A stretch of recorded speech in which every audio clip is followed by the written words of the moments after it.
everyone, welcome to Kelly's Creative Dream Studios. This is me. Normally you just see my jazz hands going on. If you've been to my channel before, thanks for coming back. If you're new to my channel, I hope you'll take a minute to sit back and check out the content, and remember to hit the little subscribe button because I've got some news for you here in a minute. Several months ago, and I just realized today that I had never really addressed the comment by one of my subscribers.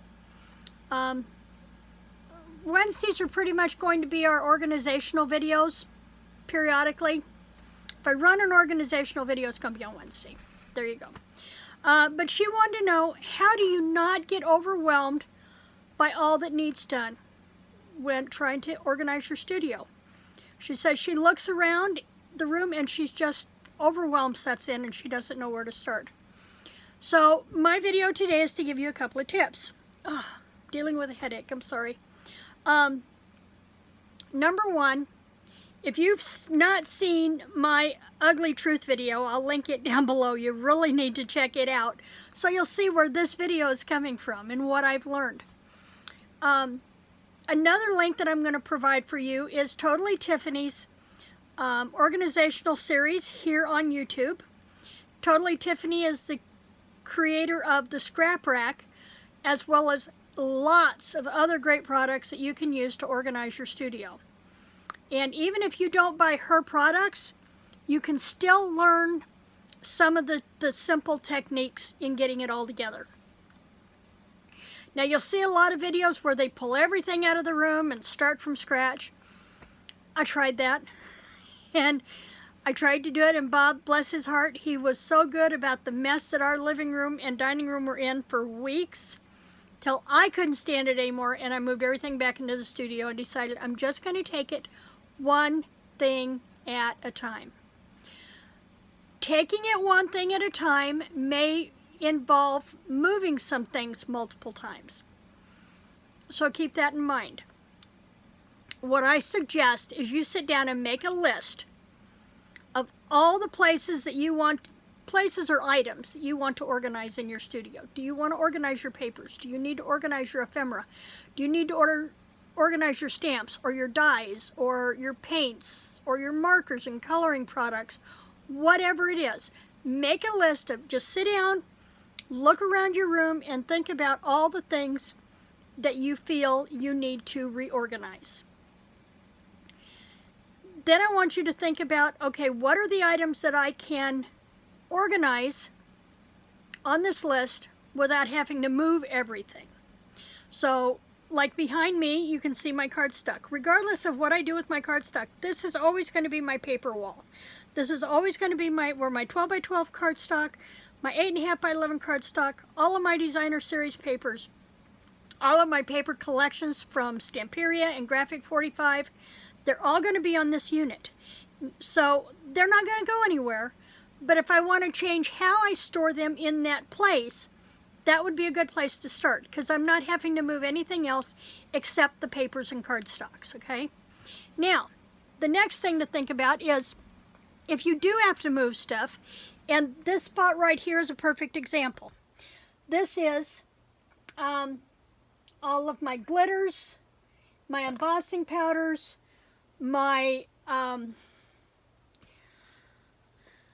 Pearl-X powders, all of that is on here, as well as other stuff that doesn't need to be here. I thought this was going to work for me, but it's not. So I will pull everything off of here. I also have another box here of embossing powders that I want to be able to put into this configuration. Since I know this isn't working, this shelf I will totally empty and reorganize and figure out the best way to store the items in this space, because this is the space they're going to go back to. I just don't like the configuration of how I'm doing it. So that's another thing you can do. If you're going to put stuff back in the same spot, but you know you need to purge or reorganize or find a different configuration for storing it, that's another good place to start. You're not looking at your entire room and thinking, oh my God, what a mess. I'm never going to get through this. I want you to pick one area. Now, Totally Tiffany's series on YouTube is great for this. Even if you don't use her scrap rack or her storage ideas, they will get you, they are broke down into categories. Sorry, I have a stray hair and it's tickling. I'm losing hair. 1 week you're going to work on papers and cardstocks and designer series papers and pattern papers, that kind of thing. Another week you're going to talk just embellishments. Another week you're going to talk just photographs. And let me tell you, everybody who takes that course, that is the week they get stumped on, trust me. So if you can get through photos, you can get through anything. And that's usually later on in the series. She wants you to think about how you're putting away the items that you're going to use first. And she also suggests cataloging things so that you know what you have. If you have to put things in a spot where you are not necessarily seeing what you have, such as here I can see my papers, but I can't necessarily see my stamps per se. I have to pull this box out and flip through to see my stamps. Think about, do you want everything on display where you can see everything, in which case you're probably going to think about clear containers or open shelving. If there's stuff that you don't use very often that you don't need out in the open, find a way to put it in a closet or a cabinet or behind doors. The other thing is, I think one of the things that trips everybody up is they see all the studio tours and everything is like magazine perfect in IKEA shelving. Folks, you don't need IKEA shelving. If it's not in your budget, you can make your studio work for you without IKEA. Most of my studio is the 3-shelf bookcases. This unit behind me is one I designed and Bob built. It's simple locking shelving. But I could easily have used bookcases over here. The reason we went with these is because the unit I had before had these drawers, and I wanted to be able to keep these drawers. So Bob built a shelving unit that would accommodate my drawers. But I could have just as easily used 5-shelf bookcases over here. I could have used them long ways and stacked them on top of one another, securing them with brackets. I could have just as easily done 3 shelving units side by side, 5 shelves each, and given me plenty of room. And those 5-shelf bookcases are not expensive. You can find them at Walmart. You can find them at Big Lots. You can find them at home improvement stores. They are not expensive. However, I will tell you, if you're not careful, pay attention to what you're getting at the home improvement stores, because you're going to wind up with the closet-made stuff, and that is expensive. Maybe you like the industrial look. Just go for the muscle shelves that you can get at the home improvement stores. They're sturdy. They'll hold all kinds of weight. You're fine. And you've got the industrial look. If you don't like the metal, the gray metal, take them home and spray paint them white or whatever color you want your shelves to be. And that brings me to my next point.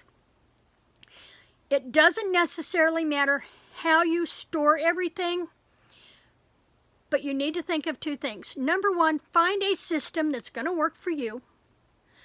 For me, it's my photo boxes. I love my photo boxes. I'm a flipper. So I like being able to just pull out the photo box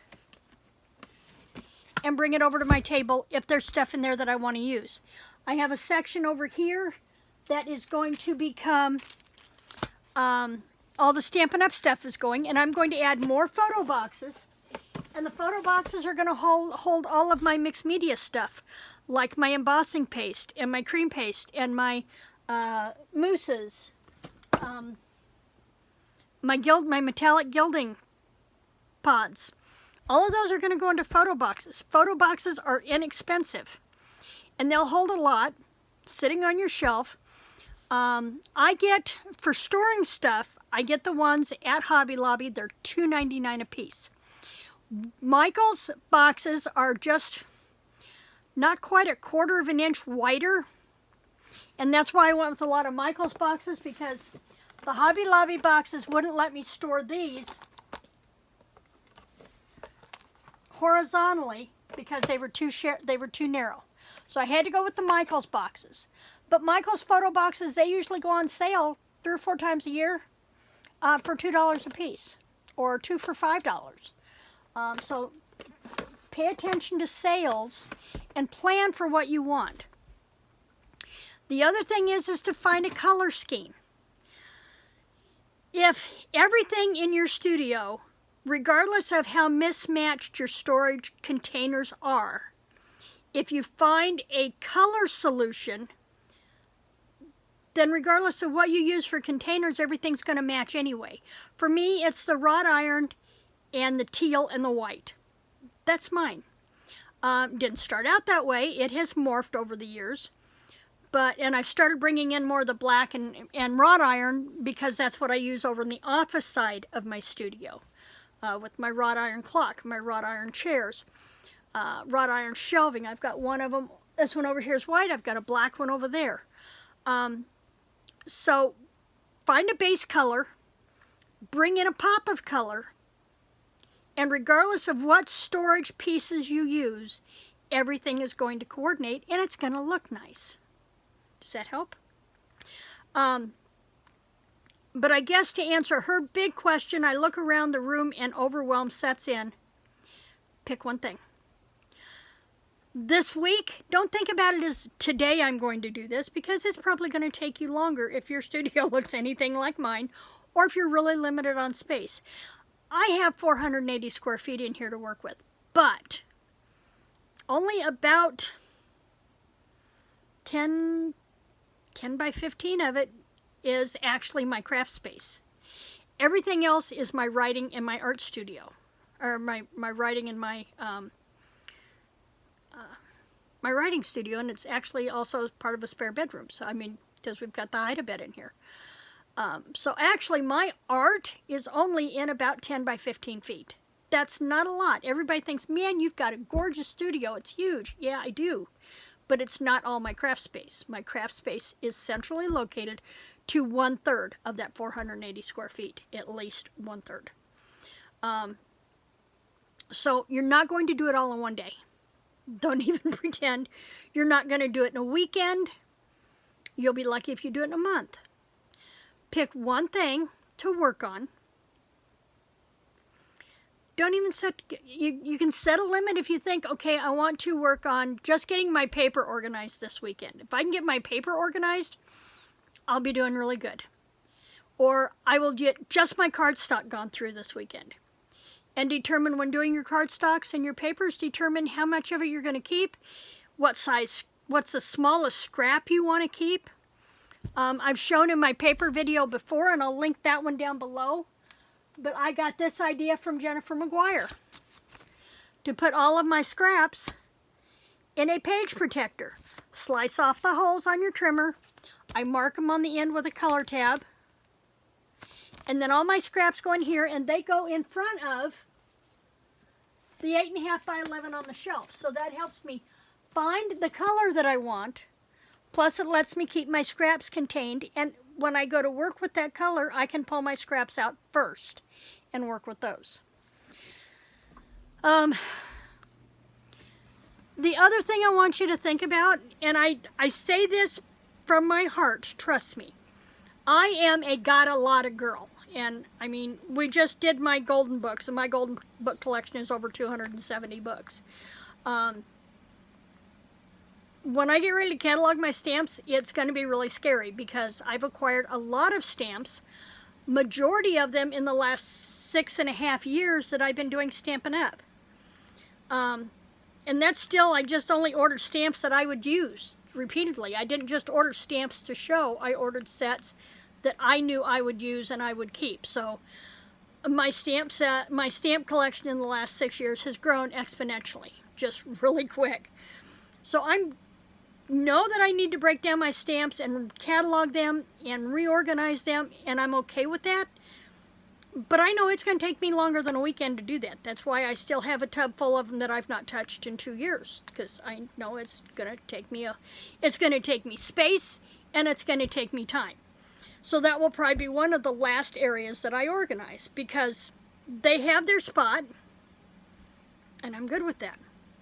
But I'm going to take a lot of my acrylic stamps. My polymer stamps are all going to come out of the Stampin' Up! Cases. I think this might be one. Haha, I got lucky. These are all going to come out of their cases. Try not to lose pieces here. I will keep just the paper, and they're all going into single sleeves. Look at the difference in how much room that they will, I'm going to lose it, that they will and will not take up. This single sheet as opposed to, what, half an inch? So, it's going to take me some time to do that, and I'm okay with that. And I also know it's not something I'm going to do right this minute. So what have I started with? I got my golden bookshelf done finally, so that I could get my Dr. Dan medical kit put up out of the way before something happened to it. Because it's still contained in the package from 1963, maybe 62. I'm going to be tickled if Hasbro released that the year I was born. That's really going to flip my trigger. But, so that's done. My next project is going to be clearing off my Stampin' Up! Business shelf and getting all my Stampin' Up! Business stuff out of here. And that shelf is going to become more of my kit projects, my Stamperia project kits, my Graphic 45 kits, journal kits that I know I want to work on. They're all going to go on that shelf. And then I will have room for the other box of my 6x6 pads. But here's the thing. Right now, and I know they're going to go in the same spot, but I have turquoise baskets over here. I don't want the baskets anymore. I want to turn everything over to the photo boxes. Because here's the thing with the photo boxes. If I buy all white, they'll look fine over here. I had used these floral ones because this designated what was current with Stampin' Up! I don't have to worry about what's current anymore. I can play with all of my toys from now on. So these will probably go into photos. We'll have photos put in them and go up on my photo shelf. Or I can cover them with the contact paper that I have already been using in my studio that is teal and white. I could spray paint them teal. I could spray paint them teal and black because I'm bringing in the black again. Do I want to use black? Probably not. And we're not painting my black. We're not painting my shelf. I love it white. So this may become just a teal. I may paint these teal because I'm still using a storage system that I know works for me, but I'm going to make it look like it really truly belongs in my space because everything is going to be color coordinated. Black, or teal, black, and white. So think about how much you're willing to keep. What would be the easiest place for you to start? This is not like your credit card bill where you pay off the highest interest payment first. This is different. I want you to pick a spot that's not going to take you very much time or not going to take you as long as you would think it is. That is simple. Like maybe if it's going back on the same shelf you take it off of, just going in a different configuration. Do that first.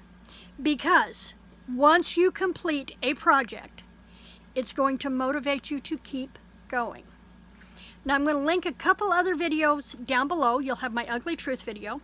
You'll have the series playlist for totally Tiffany's organizational series. And I do have a scrap rack, but I store everything else. I still use her category system. Her main key is store things together that you will use together. Keep like things together. I use all the same categories. The same categories that are in my scrap rack, I have on the fronts of my stamp boxes that all my stamps go in. I have my alphanumeric. I have animals. I have arts and baking. I have beverage and food. I have child. I have guys, girls, history, vintage. Everything that my categories are in my scrap rack are the same categories that I use on my photo boxes for my stamps. Because I know if I pull out something out of arts and baking for a stamp set, then I can go straight to my arts and baking category in my scrap rack and all of my embellishments are going to be there as well. So everything's together. So that's me for today. I'll see if I can pull a couple other videos for you besides Tiffany's and mine. And I'd love to hear down in the comments below, what's the one area that is tripping you up the most, or that you are dreading going anywhere near? And let's see if we can't find solutions together. I will see you back here tomorrow, because I have a whole video from Spectrum Art Creations, and it's a big one. This package weighed, doesn't say, I don't see it, but it's in a flat priority box. Yeah, it's full. So come back here tomorrow and see what I picked up from the last 2 June sale weekends with Spectrum Art Creations. Okay, one last thing I told you about. Remember, if you are not a subscriber, you want to make sure you subscribe to my channel, and you want to make sure that you click the notifications bell, because sometime in the next 2 weeks, I'm going to be doing my 500 subscriber giveaway, and you are not going to want to miss this. I'm going to have 2 or 3 different packages. I don't want just one winner. I want everybody to have a chance, so I'm probably going to give away, I'm thinking 5. 1 package for each of my 100 subscribers is what I'm thinking about doing. So you're going to want to come back for that. In the meantime, remember to like, share, and subscribe. And as always, creative blessings.